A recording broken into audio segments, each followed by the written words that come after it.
best businessman I ever met in my life was a homeless man who lived in South Korea.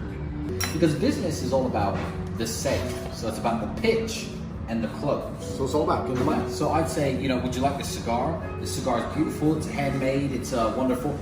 Then the close is, it costs this much, but it's cheaper if you buy now. The pitch and the close is how you do business. Now, this Korean homeless guy had the art of business. Forget Donald Trump. This guy was the business mastermind of the world.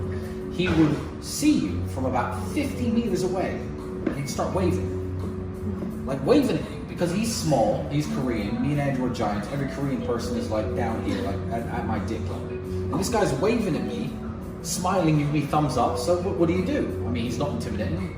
You smile, give him a thumbs up, you wave back, he smiles more, he waves, he approaches you, he gets closer and closer. Comes over to you and you're like, who the fuck is this? Yeah, so then the guy's over, he's within like touching distance of you, you're smiling, you give him one final wave and smile, he then whips out a sign from behind himself that says, please, some cash, and goes like this.